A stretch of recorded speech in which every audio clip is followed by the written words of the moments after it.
If you ever want to do something, but you hear the voice in your head telling you that you probably shouldn't, that's exactly the thing that you should do. Welcome. I'm your host, Terry Yoffe of Try Coaching. In today's competitive business landscape, can you afford not to be at the top of your game? What's stopping you from reaching your desired outcomes and successes? Perhaps you aren't in alignment with what you are doing or haven't figured out your purpose or passion and need to create change to get there. As a certified executive career, business, and communications coach, I help clients unlock their potential to greater growth, self-awareness, and becoming the best version of themselves so they can be at the top of their game. You can learn more about me at trycoaching.com. Have a look at what I'm about, what I offer, and my testimonials. If you think partnering might help you achieve your goals, let's start a conversation. I really do appreciate what Craig has to say. And so what that tells me is that a lot of people are looking to reinvent themselves or find something else to do with their career, with their life, whatever the case may be. In Craig's words, if you have concerns about where you are with your life, you may want to consider making some changes. Perhaps you can start by looking at some of your value systems and seeing if they are serving you, or if they're not. I would love to introduce Craig Siegel, who is the founder of Cultivate Lasting Symphony, also known as CLS, and the Wall Street Journal and USA Today best-selling author of the Reinvention formula. Craig went from Wall Street to the street of purpose and passion, inspiring and helping millions of people worldwide overcome their limiting beliefs and to embrace their true, authentic self and purpose. He constantly challenges the notion that taking the easy way out isn't going to get you to where you want to go. Welcome, Craig Siegel, and thank you for coming back as my guest. And I love the fact that this is my 50th episode and I get to share it with you. And I did it specifically because I wanted to do that. So thank you. First of all, the honor and the privilege is mine. Thank you for having me. Thank you for considering me for the milestone. Congratulations. You know, most podcasts fail. And I think the alarming stat is like after episode 6 or something like that. And you're just getting warmed up and you're making a difference. And you asked me to come back. It was a no-brainer. So thank you for having me. Let's have some fun. I always start with what got you to where you are? And maybe we do that really short and then dig into the Reinvention formula. What inspired you to even write a book? I always had this deep feeling or intuition that I was here for something much more than I was settling for. And I think everybody can relate to that, or most people in some capacity. And so for me, with my previous life on Wall Street and all that stuff, it was just external validation. I was following in the footsteps of other people's expectations, but quite frankly, I don't even know whose expectations. I created this personality of like who I was supposed to be with the world. And as a result, I was inauthentic and I was out of alignment. And I was basically, my soul was instead of expanding, it was contracting. And that's the one thing that your soul resents. It always wants to be growing and evolving and expanding and in alignment. And I believe we're all here for a reason. And one of those reasons is to express our gifts that were given to us and reveal light in the world and so forth. And I wasn't really doing that. So when I started running marathons after Wall Street, or kind of during Wall Street, I just started to have this new perspective. And also I would do my best thinking and connecting to God on those runs. And it got me closer, but I was still at my job, so to speak, even though I was making money. And by most people's standards, I was successful. I really wasn't, now that I look at, because like I said, my soul was contracting. And the pandemic provided me an opportunity to really reassess, if not now, then when. And it was at that moment that I had a bit of an awakening and I just really connected. And by getting really quiet and tapping into a higher consciousness, I was more available for the divine downloads. And that's when they started coming, that being obsessed with personal development is more than just a passion. This is my assignment. And so I put together the whole vision of what CLS would become. I had no following, no celebrity friends, nothing at the time, just very cold. And you don't always have to worry about the how. Sometimes you just have to lean in. And one of the things that I wanted to do out of the 10-lane highway that I talk about in the book was to write a book.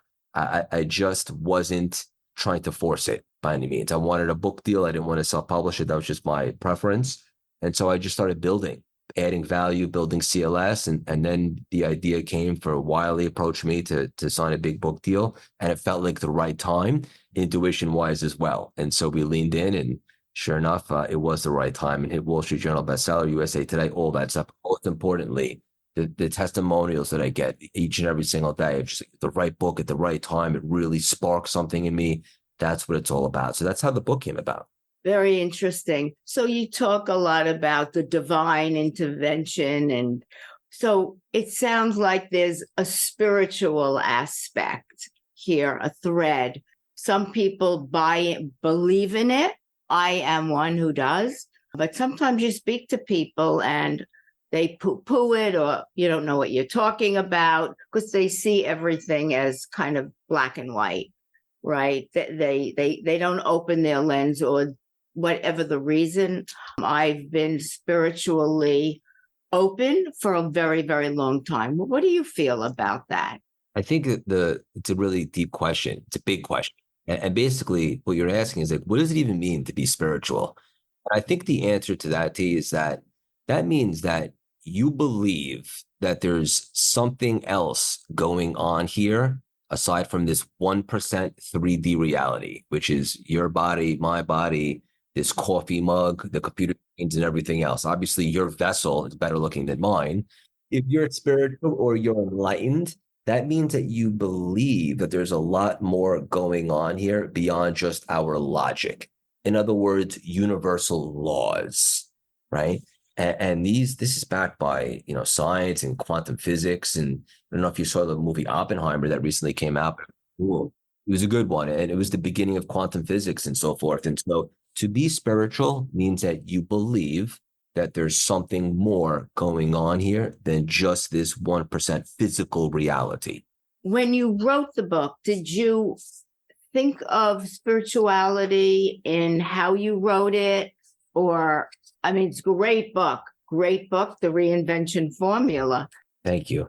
Yes, I did. So when we got the book deal, they had a very tight turnaround. And so I had to create a system. I'm a big believer in systems, whether it's a workout system or the universal laws or writing a book. Systems work. You just have to find the right one for you. And so I wrote the book in December 2022, the whole month of December. I just sat down. Wow.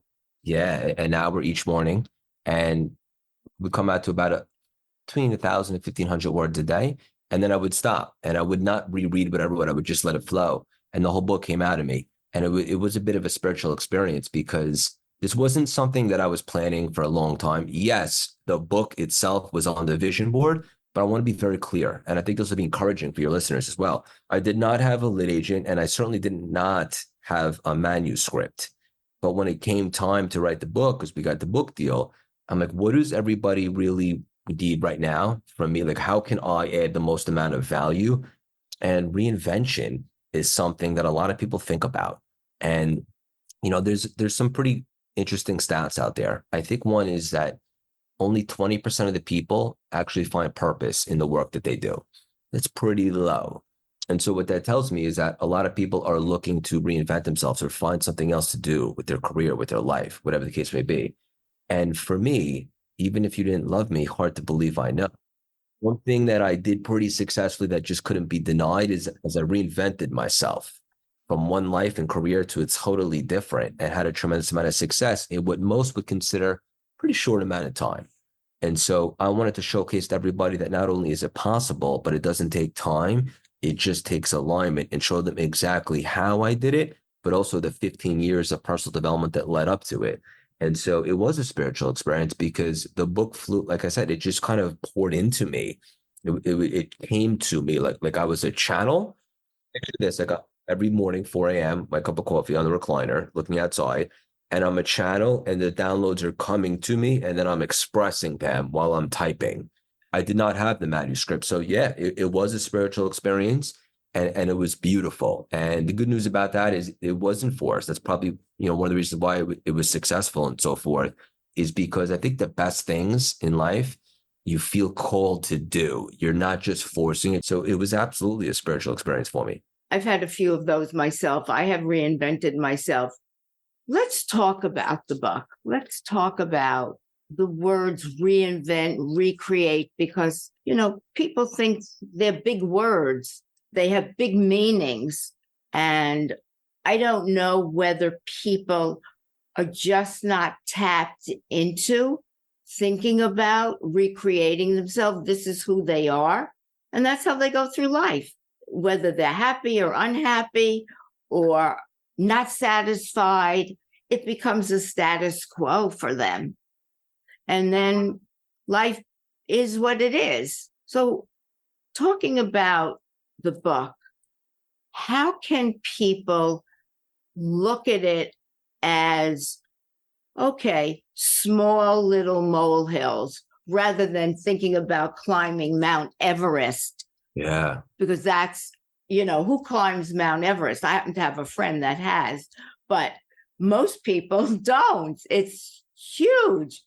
So, and I tell my clients, they look at this big thing and they get scared.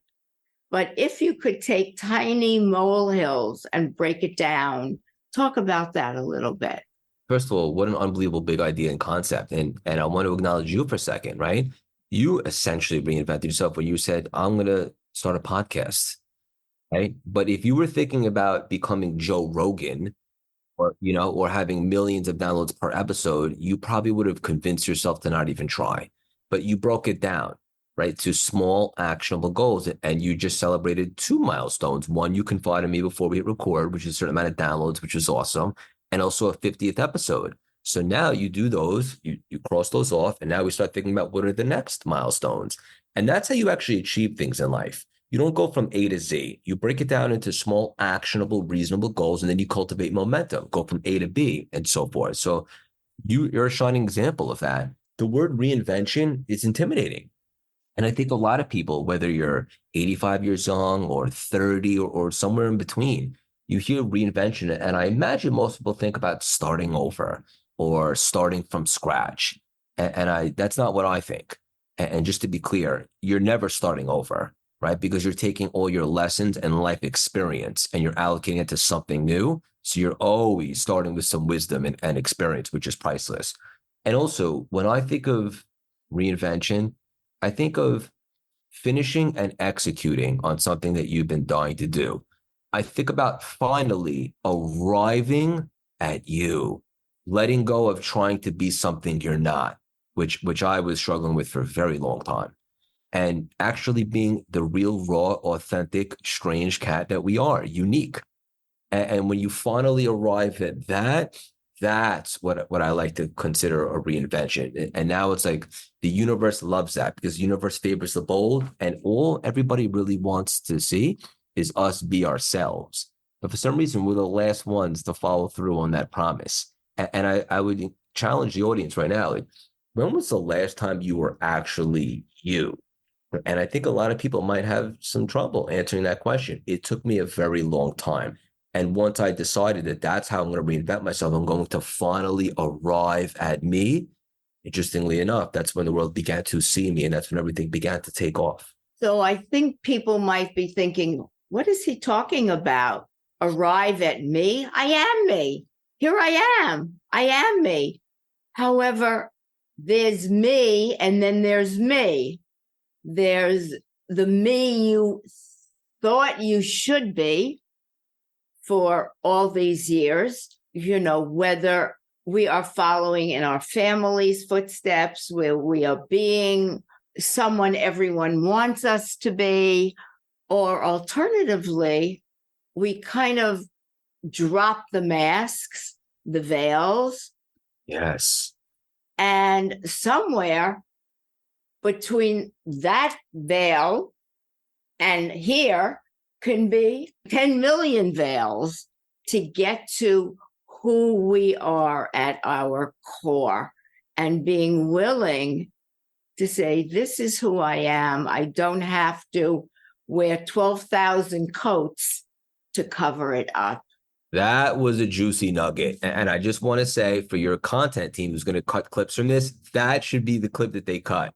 That was awesome. And if everybody really grasped that, the world would be a lot different of a place. And a lot of people have a lot more authentic successes over that. And I couldn't agree with you more. The word you use is authentic. People think they're being authentic by being whoever they are, yet they're not. They're not being, it's not that they're not authentic. They're not authentic in acknowledging who they are deep down. Kind, vulnerable, which is a big word, with all our foibles and all of our life's history. We have DNA. It's who we are. So it's a matter of choosing. It's choice to start on that path, at least for me, on that path of being willing to chip away at who I thought I was. You nailed it. And I think this is probably the toughest thing any of us can ever do, is have the courage to actually be ourselves. And it's funny because, and I'll be real vulnerable right now, I thought that I had been super authentic over the last 3 years since I reinvented myself, because it was a promise I made to myself. But then I realized there would be some times where I was holding back on trying to change someone's life because I don't want to upset their feelings. And I realized that that was inauthentic. And so now I look for tough conversations at every opportunity, because I know that tough conversations help people reveal where they're really struggling and help them become uncomfortably honest with themselves. And when you do that, after that, there's a lot of growth and expansion. And you never know when you're going to have another opportunity to change someone's life. So if you have an opportunity to call someone out on their own BS as a friend or as a leader, as a mentor, as a coach, it's our responsibility to do that. And even if it's going to sting for a second, the other person, they should thank you afterwards, because they'll have a realization, wow, I really needed that. Nobody wants just yes people around them. And so I've become even more authentic recently when I realized that I can't worry if somebody is going to, be upset if I tell them the truth, if it's really going to help them. Obviously, there's a way to deliver a message, but you never know when might have that other chance to change someone's life. So you have to be authentic in having tough conversations with people. Do you think that being willing to say yes when you don't know what the hell you're getting yourself into? And that happened to me many times. I think that the ego, or as I like to call him, the opponent, as we talk about a lot in Kabbalah, that's the thing that plagues most people. And here's a tangible trick for most people listening today. If you ever want to do something, but you hear the voice in your head telling you that you probably shouldn't, that's exactly the thing that you should do. Because your ego's job is to make you play small and to convince you that you're not worthy. And on the other side of that, if you could just acknowledge the opponent and then tame them and overcome, is where all the real growth and expansion happens for your soul, financially, for your relationships, everything. And on the flip side, if you ever really want to do something and you hear no voice, that might be an indication that maybe you shouldn't do it. But more specifically, if the voice in your head is telling you not to do something, that's probably what you should do. The ego, yes, but the mind, which has the ego, it's there to protect. And maybe that's part of the ego. From childhood, if you've had problems, it wants to keep you safe. So yes, you play small because you've learned that I better stay in my corner and be safe. And that's what the mind does. And if it doesn't know you've grown up, it just keeps you safe. So it's breaking that pattern as well. And talk a little about some of the steps that you talk about in the book. And I just opened this. Comfort is the enemy of progress. Ooh, that's a good one. Yeah. Talking about that. So talk about, I don't mean to sound like talk about, but Let's talk about that. talk about, I love this. Milton Berle's, if opportunity doesn't knock, build a door. I loved that one. Loved it. So, what are some steps people can take? First and foremost, acknowledge if you're in your comfort zone or not. If you don't feel scared to do something, or like if you're not like a little bit intimidated by your goals, that means you're playing it way too safe. And your comfort zone is a death sentence, right? And how many people have you met, T, that retire early or they sell their company and they have all this money, whatever the case may be, but then they find themselves lack of purpose and kind of miserable, right? Because they're not continuing to expand. Right. And so even for me, like when I signed up for these marathons, I've already ran 7. But the night before, I even though I know I could do it, I still feel a little scared because those things are unpredictable. And I respect the task at hand because it's causing me to stretch myself. That's just one example. But whether you're hiring a business coach or you're doing marketing or you're starting a podcast or whatever you're doing, if you feel a little intimidated, that's a good sign because that means you're growing. And on the flip side, if you're feeling comfortable with everything that even if you go to the gym and you work out and you're not sore at all, that probably means that you can do a little more, right? So it applies for everything. Your comfort zone is a death sentence.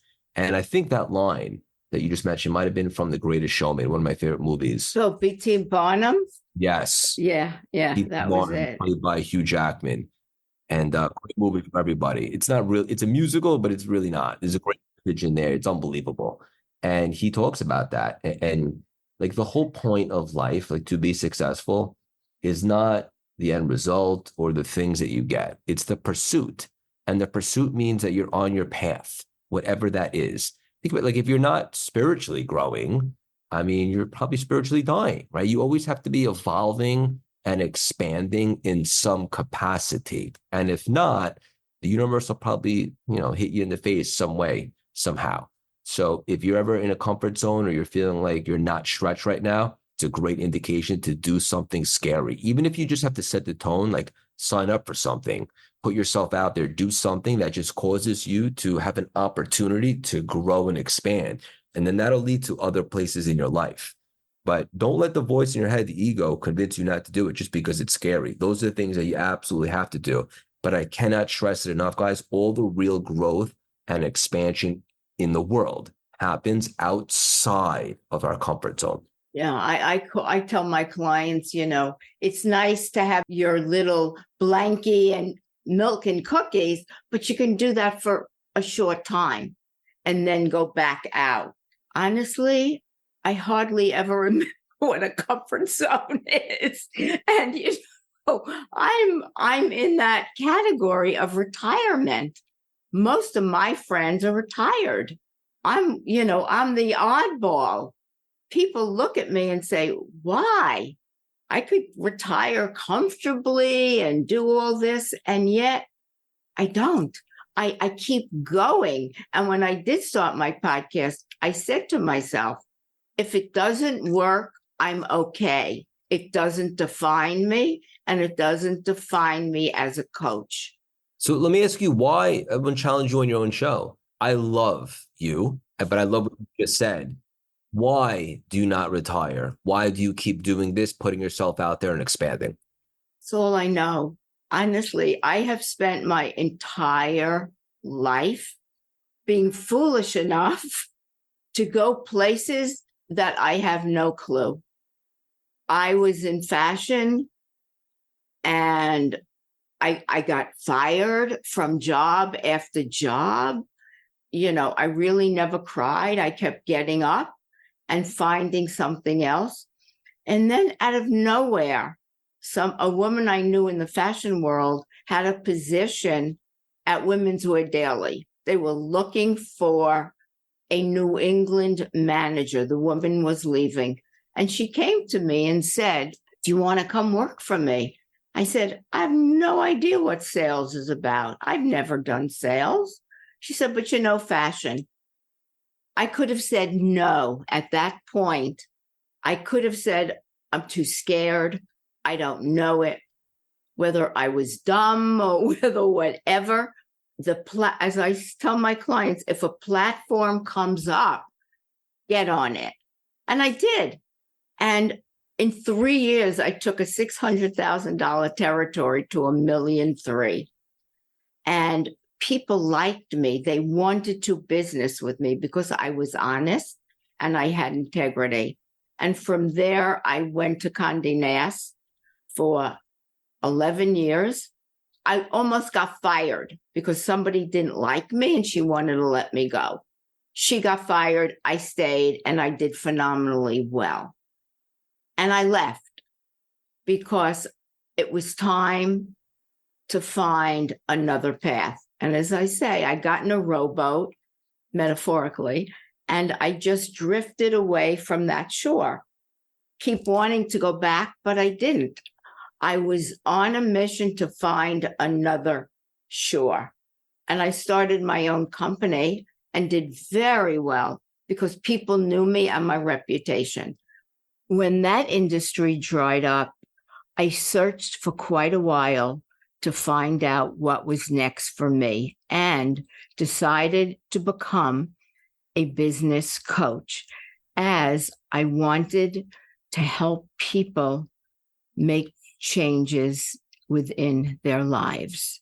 Midlife, I went back to school. I was up here. I went back to the basement to start over. Not only did I get a certification, I went on to get a certificate, 6-month program. We had to take 2 tests to pass, and I did. Middle age, I shifted gears, and that's all I know. Here I am, and I thought, gee, I'd like to start a podcast, and it happened that I happened to get on a podcast. And that's how I've gotten to who I am. Anyway, sorry, it was a little long. No, I loved every second. Thank you for sharing that. It was beautiful and it's inspiring to me. And also, I think one of the many reasons as to why you're thriving where you're at in your life, and obviously you're just getting warmed up, but I really believe is because your soul is lit, because when you feel called, you have the courage to reinvent yourself and try something new and be authentic to where you are at that season of life. And you keep growing and you're always evolving and expanding. Exactly. And even though I'm older, it's not stopping. I'm like, I keep going. I don't know what's next for me. No, I just said you're amazing. You're exactly like the symbol for expansion, always growing and evolving and testing yourself and not afraid to be a beginner. You're everything that's right with humanity. And I love you. I love you too. And honestly, when I started the podcast, I did not know you. I just said, you know what? I'm going to do it. And here I am right now. I'm really caring about my health because I've had some issues.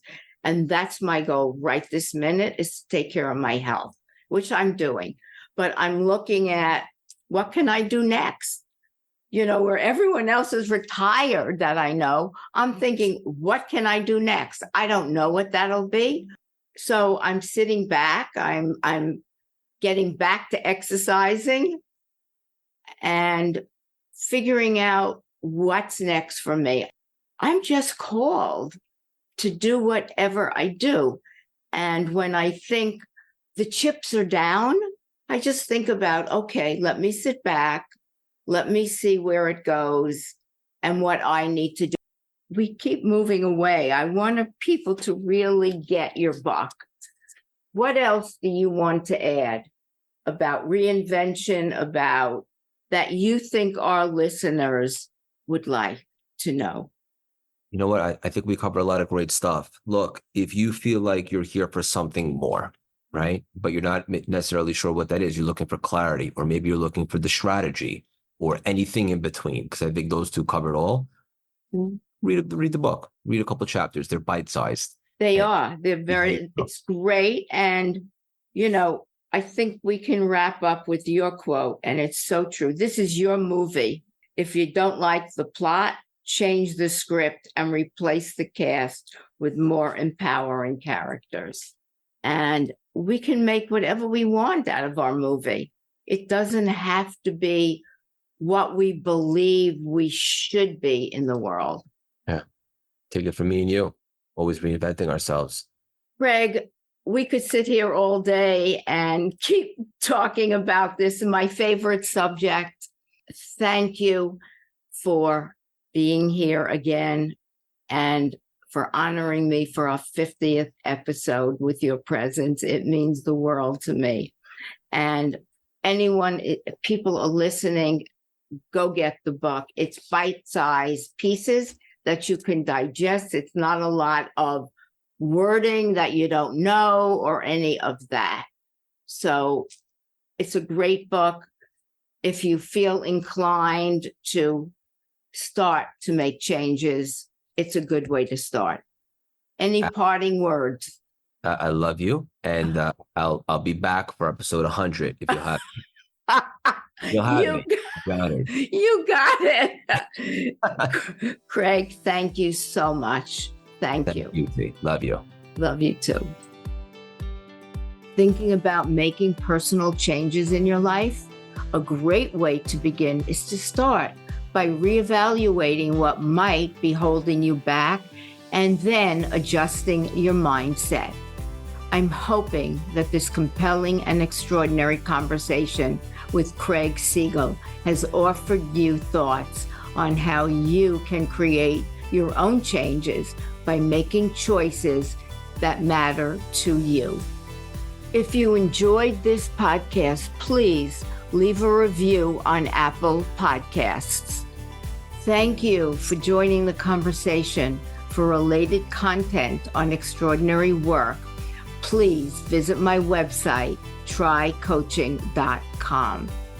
Always remember, when you work with passion and purpose, your work can become extraordinary. Gina Farrar is a multi-passionate creative with many different careers under her belt. One of her passions is working with women in midlife, making career changes, and in transition. Her goal is to empower these women to gain clarity, shift their mindsets, and rewrite their stories so they can become more of who they are. You won't want to miss this episode.